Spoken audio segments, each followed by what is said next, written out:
Everyone in this arena has a money stake in one of our famous couples.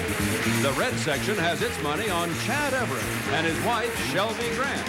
The yellow section backs Jack Carter and his wife, Roxanne. And the blue section is betting on David Ladd and his wife, recording artist Cheryl Ladd, as we play the game of celebrity gossip, Tattletales. And here's the star of Tattletales, Bert Convy.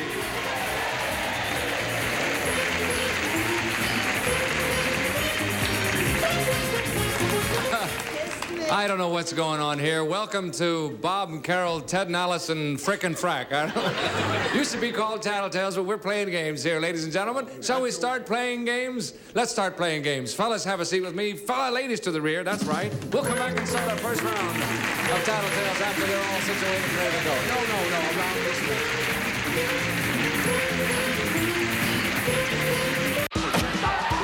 Unpredictable. He is going to blow up a standard inner tube until it explodes.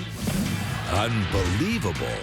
Well, we're home tonight. Unforgettable. Are you an actor? No.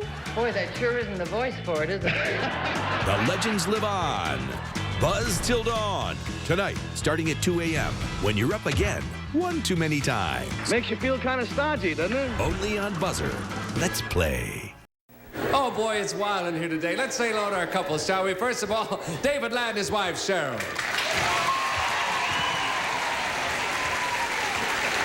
Next to David and Cheryl is Mr. Jack Carter and his wife, Roxanne.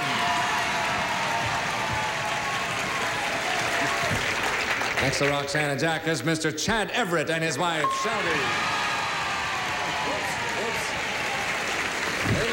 Careful with the bones there. Don't hurt the bones. Okay, you know how we play the game, ladies. We're going to ask the fellas a question. They're going to be coming to you with clues in just a minute. Ready to go? Off you go to listen to your music, and we'll be back with you in just a moment. Okay, gentlemen, ready to go. First question, here it is. It happened on a plane. Chad Everett is ready. Boy, they're starting with a vengeance today. Tell us about it, Chad. Well, we were coming back from Spain. On a plane. And on a plane. Rain in Spain. And it was rain. And Shelby was just a lot pregnant. And there were a lot of single men on the plane, and I was up, she was sleeping, resting, and I was up having a drink in the lounge section. I was talking with a steward. And there was a particularly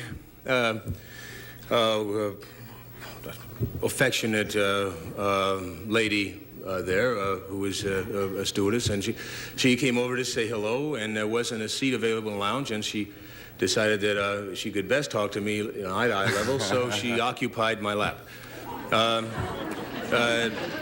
I was really trying to, be decent about the whole thing, and Shelby had awakened, and she walked down the aisle, and with a lovely smile on her face, she walked up to this girl and reached out, and on a sort of right, I don't want to mention the exact piece of anatomy, but sort of right forward thorax area, she, with a big smile, tweaked and asked this girl to move.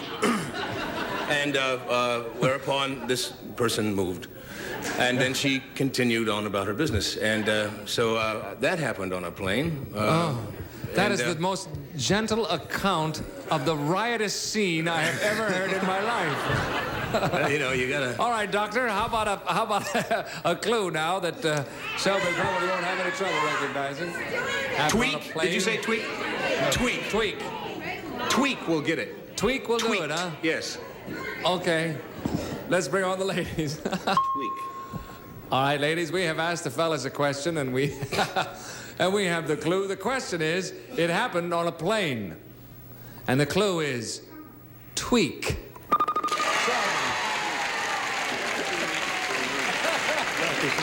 Tell us about that, if you will, Shelby, please. Did he tell you about it? Yeah, he did. But I want to see if you're gonna. Oh, boy. Well, I was very pregnant, and we were flying back from Spain, and Chad was sitting over with a steward making some travel plans or something, and I started to get to go to the little girl's room, which I did frequently around that time, and I saw a stewardess, politely sit on his lap. And so I saw Chad sort of do a shove, and I thought, well, he can take care of himself. And I started to go in, and I thought, take care of himself. So I went over to her, and I smiled sweetly at her. And how do you tell this? I sort of put my hand under her arm, and as I smiled, I twisted or tweaked, or what did you call it? A certain part of the body, and she smiled painfully while I did it. And got up. That's what he said. You're right. Okay. She's only been flying with one arm lately, that young lady.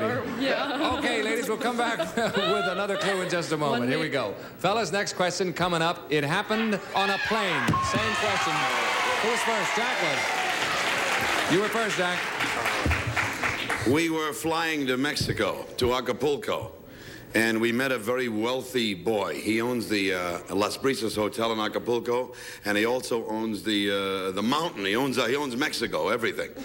And he invited us to a home, to a villa. That's wealthy, isn't it? Yeah, he's Roberto Trier. He produces films too, and he invited us to a gorgeous home. We didn't know where it was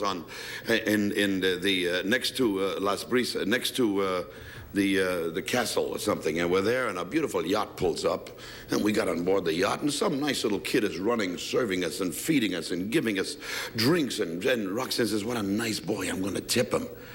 And she starts to tip him, and this Trier friend grabs, what are you doing? I want to tip me, such a nice boy, this deck boy, this one. He says, this is his yacht, that's President Alaman's son. Whoa. With the little t-shirt, she thought, oh, what a nice kid. Yeah. It isn't funny in the telling, but in Mexico it means a lot of telephone. No, you don't tip the owner, I guess. Oh, yes, he was so sweet and cute, running around, serving, feeding us all. I'm on his yacht. And we said, nice kid, I'll tip him a couple of pesos. Here, enchilada, panono. He could have bought us, Greece, America, and everything. Okay, it happened on a plane, and the clue would be, happened on a plane? How'd we get on a plane, but the cue is yacht. The clue is yacht. Well, if that doesn't confuse the dickens out of him, it happened on a plane and the clue is yacht. Okay, that's what it is. A one-word clue and it's yacht. Let's bring him on. All right, ladies, we have another question. It is, in fact, the same question. It happened on a plane. The clue is yacht. Roxanne. Tell us that story, Roxanne. We flew to Mexico and to Acapulco, and we were met by some people, and while we were there was this charming man who said, please, let me pick you up on my, in this boat and take you around and so forth. And I said, very lovely. And a group of people came up with this gorgeous yacht. They took us out. We were treated royally, and this one fellow was just darling. He was waiting on me and getting me everything I wanted.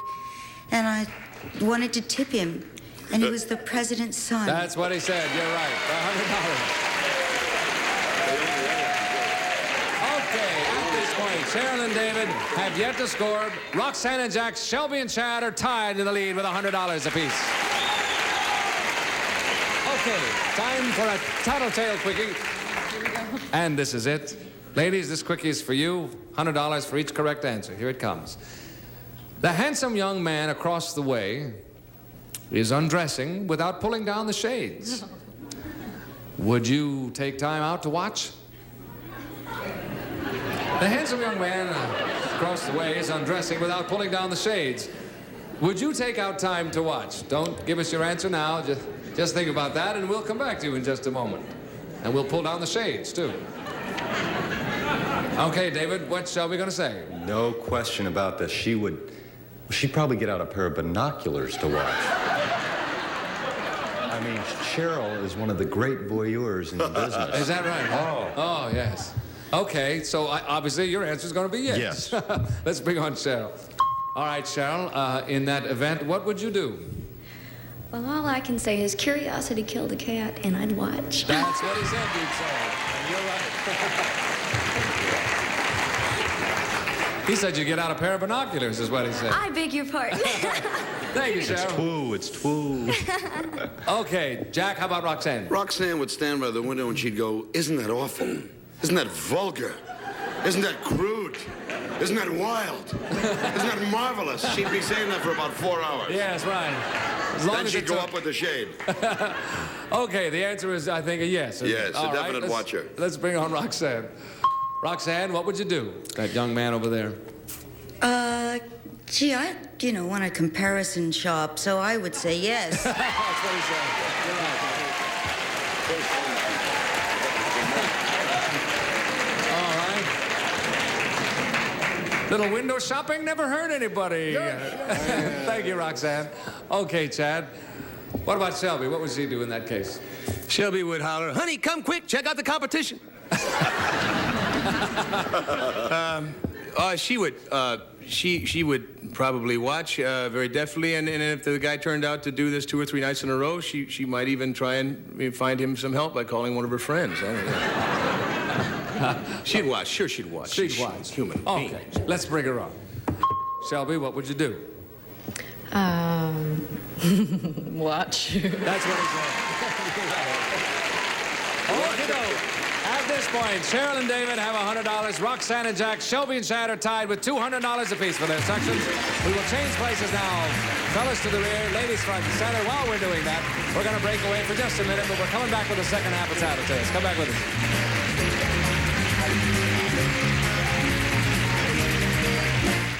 What do we have behind that curtain? Beautiful modern furniture. Beautiful patio furniture.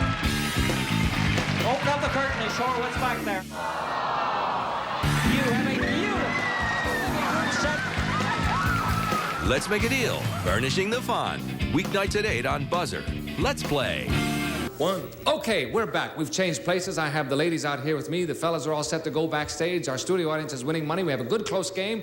And whatever rooting section is backing our top winning couple, as you know, we had a bonus of $1,000 to that winning rooting section.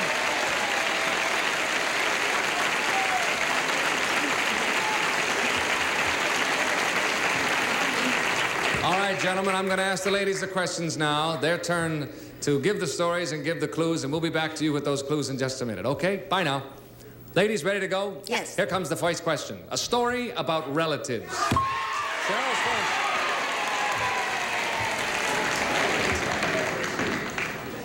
Would you like to tell us that story, my dear?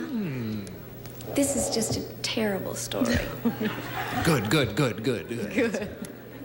Maybe, okay.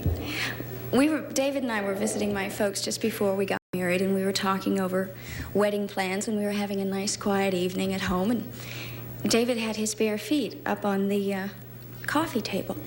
And we got to talking about, I don't know, diseases and things, and I said, well, David has got terrible athlete's foot. Now, my parents are going, really? And David is going, oh my. So I try and cover it up the best I can and say, oh, it's not catchy. I've taken a shower with him. That's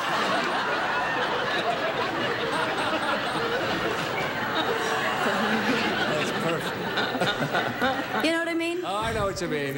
That's called stepping in it, and not with an athlete's foot either. Yeah. Okay, that's cute. Now we need a clue that David's going to pick up on. A story about relatives. I'd say shower, except that David and I kind of have a nickname for his athlete's foot, and we call it the fungus. So maybe if I say fungus. Fungus. Let's say fungus. Fungus. Among us. We do get some weird clues, don't we, folks? Fungus. Okay, let's bring on the fellas. All right, gentlemen, we've asked the ladies a question, and we have a clue. Here's the question first. A story about relatives. The clue is fungus. David. Yes, look on national television you would do this. I mean, it's not. did. It's not bad We're enough. happily married. It doesn't matter. No, I'm talking about the fungus. Oh. I see. I'm sorry, darling. I can't get in. I mean, this is really embarrassing. I have this problem with my feet, and I was walking around her parents' house like the week before we got married. You know, I was going back to meet the family and the whole, and Cheryl points out the fact that I have athlete's foot. That's the story she gave us, and you were right, David. Yes. Yeah, what I thought she did. I don't believe you did. Yes, she told us the whole story. Every bit of it. But don't you worry about a thing. Nobody knows but you and me, so don't worry about it. All right, fellas, we'll get back to you in just a moment with the clue. Ladies, ready to go? Here comes the next question. A story about relatives. Same question. You're up, Roxanne. Jack and I were going together just before we were married, and he brought his mother out to visit him. And we took her to dinner. We went back to his apartment. His mother went to bed, and he and I were sitting watching television, very proper. We were necking. And his mother came out of the bedroom, walking with a glass with her teeth in them, shuffling through, and she stopped, and she stared at me, and she looked at Jack, and she said, "What's the matter? The girl ain't got a home?"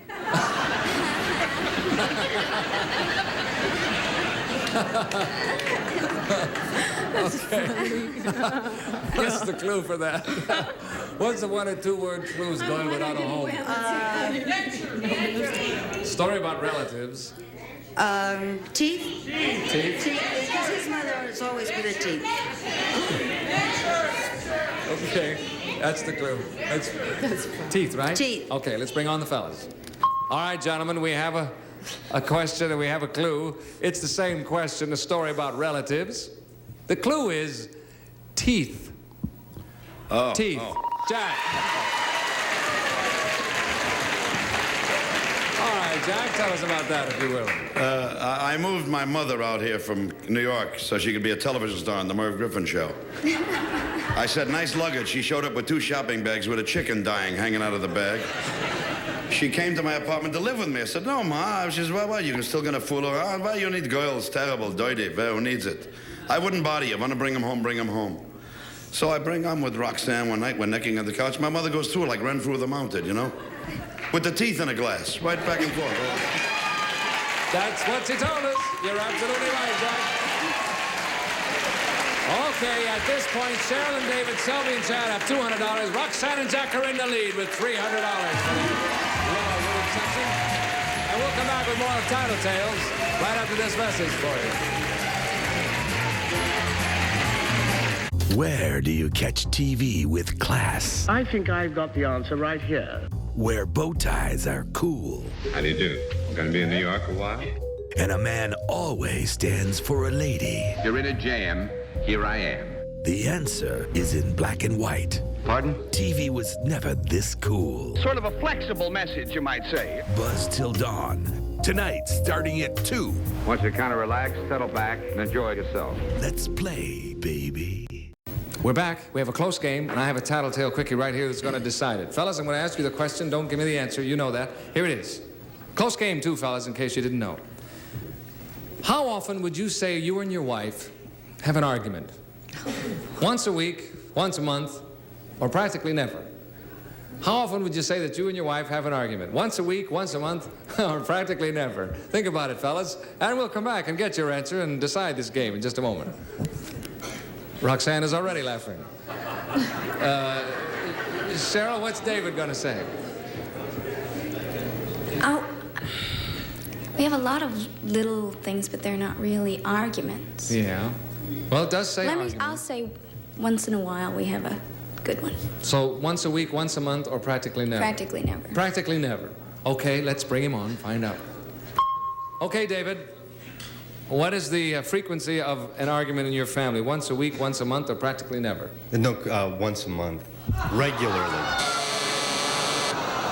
You know what? I think this is going to be the time of the month you're going to have one. David. Yes, dear? We'll have ours this month. I see. In a little while. She said practically never. Isn't that funny? We don't really have very many arguments, honey. No. Isn't that right, dear? Isn't that right, dear? Sorry, David. No score there. Thank you, though. Roxanne, how about you and Jack? How about once a minute? Once a minute isn't on my card. Can I tell you, our arguments are like a Neil Simon play. Funny. It's sensational. Really, you should all be there to listen. It's terrific. I would say frequent, constant, all the time, every day. But all I have is once a week, once a month, or practically never. Oh, well, if it's limited to that, then it'll have to be once a week. Once a week. Yeah. You'll have to clarify that to him. Okay, let's bring on Jack. Jack? Ah. Yeah. Yeah. How often would you say that you and Roxanne have an argument? Once a week, once a month, or practically never? Well, I'll tell you, if we didn't hold hands, we'd beat the hell out of each other. It's once a week. That's what she said. You're right. Once a day. We never fight. Your rooting section hardly reacted to that. Yellow section's got to learn to cheer up here. Thank you, Jack. That's what Roxanne said. Okay, Shelby, how about Chad? What's he going to say? I guess I can't win, but I hate to be a bore, but hardly ever. That's not boring. That's lovely. Practically never, you're going to say. Okay, never. let's see if Chad agrees with you. All right, Chad, what's the answer here? Once a week, once a month, or practically never? Well, we don't average once a week, and we don't average once a month, so I have to say practically never. That's what she said. You're right. You're absolutely right, Chad. Thank you. Okay, let's see where we stand. Spirit. What's that? At this point is where we stand is Roxanne and Jack Carter are the winners for today. Roxanne and Jack, you have won $400. We had $1,000 of that for a total for your rooting section of $1,400. We're coming back with more of Tattletales in just a moment. Please don't go away.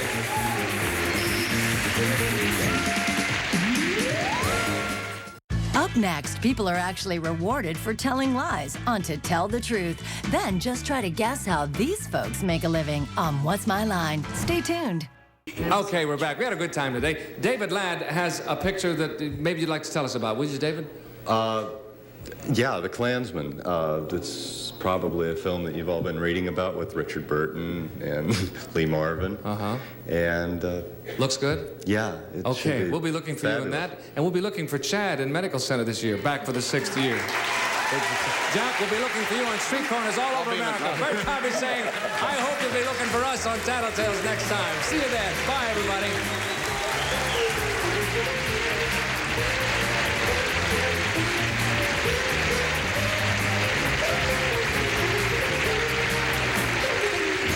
This is Jack Clark speaking for Tattletales, a Mark Goodson-Bill Todman production.